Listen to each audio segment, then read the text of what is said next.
Happy Monday. Welcome back. I'm Rita Ernst. I am the author of Culture Impact Strategies to Create World-Changing Workplaces and Show Up Positive. And I'm so happy to have you with me again this week. We are in the middle of our discussion about trustworthy as one of our culture repair sparks. It's going to make you the hero of your team and organization if you are cultivating these ways of showing up positive in your team. So trustworthiness is a team essential. If you don't trust one another, you are really dead in the water. You're not going to get anywhere. In fact, in my time working with teams during the pandemic, when people were operating from a place of fear and anxiety, trust really fell. People were uncertain. If I'm around this person, and are they following the same protocols that I'm following? Are they going to put me and my elderly parents in jeopardy, my young baby in jeopardy, right? So trust really became a part of our public conversation in ways that we are not accustomed to having it be part of it. And so when we question our ability to trust other people or situations, it really does kind of bring the wall up in a way that is not going to be helpful to your ability to collaborate and co-create and make things happen in your team. That is why we have to cultivate trust, and we have to make that a priority. And we cannot take trust for granted. We actually have to work on it. So there are some foundational things that are helpful to maintaining and connecting in trust. And let's start at the most important one. Let's begin with shared values. Do we have some shared values? If we're in a team together, I hope so. I hope that we've come to this organization because we are aligned with the values of the organization and that we in the team have some shared values. Even if the shared value is that we're going to treat one another with respect at all times, that's a value you can build off of, right? You can start with that very one. So trust begins by aligning around values.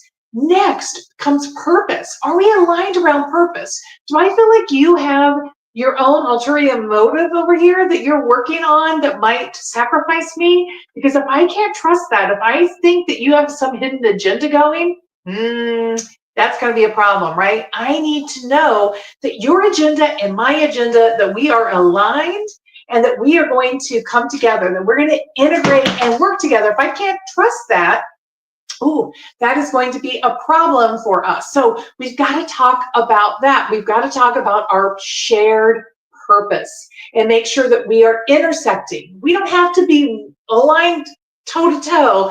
We do have to be intersecting in ways that lift both of us up. And then finally, meaning. What meaning do you need in your life to be fulfilled? What meaning do I need in my life?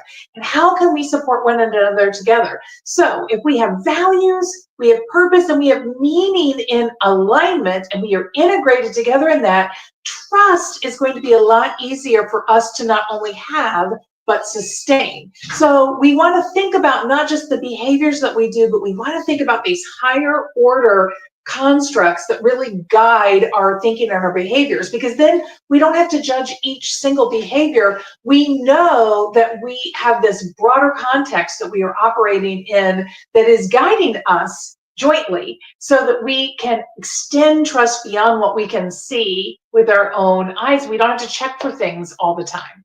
Now, there are a few other things, and pardon me, I dropped my book. We'll retrieve it. There are a few other things that I cover in this little mini book, which is yours to have. If you want to be the culture hero in your team, just hit me up. If you don't have this already, I'll give you an easy to access digital form that you can reference it at any time. Each word is just 2 simple pages. I kept it short and simple so that you don't have to do a ton of reading. You don't have to even like reading. You can just dive in and grab a few things.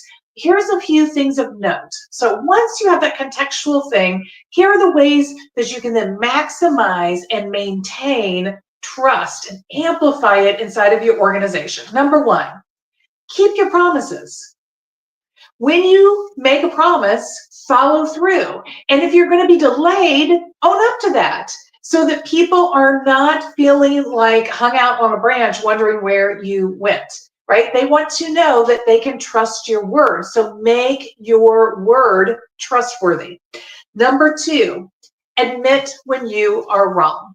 There is nothing that is going to sow doubt faster than people who deflect or are unwilling to say, I made a mistake, or are throwing other people under the bus to take the heat off of themselves. I mean, these are all ways of avoiding our own accountability for our actions. So when you make a mistake, just own it. You know, you'll be surprised at how forgiving people will and can be when you are owning your mistake and you are not responding in untrustworthy ways like deflecting, avoiding, or putting that on somebody else. Number 3, be fair and consistent. I can trust you more when I see a pattern of behavior that I can anticipate being the recurrent way that you're going to show up. So if you're showing up fair and consistent, in that fairness, I know that I can count on that, and that's going to allow me to trust you more. When I'm not sure where you're coming from, when I feel like that is changing all the time, like one day you're over here and you're aligned around this, and tomorrow you're over there. See, I have no true north in my compass around you, and that's going to be problematic. Next, be supportive and encouraging. Make sure that people know that you're not only looking out for you, but you're also looking out for them. Hi, Mukesh, thanks for joining me. And finally, focus on building those relationships. You cannot put too many deposits into your relationship bank accounts. So make sure that you are not withdrawing more from those accounts than what you're putting in. Make sure that they maintain a healthy balance. And again, this is going to push and build toward trust. So these tips for you, how to bring more trust, amplify the trust in your team. Don't forget to start at that contextual level and come back to it. That's not a one and done conversation. That is a conversation that you can revisit at any frequency, and anytime that you're not sure if respect and trust is really intact, it's a great time to talk about those 3 things: shared values, shared purpose, and helping one another accomplish the meaningfulness that you want in your life. I'm Rita Ernst. I am so thankful that you joined me today for the Monday Minute. Thank you for being with me, and I will see you back here next Monday. Have a great week. Bye.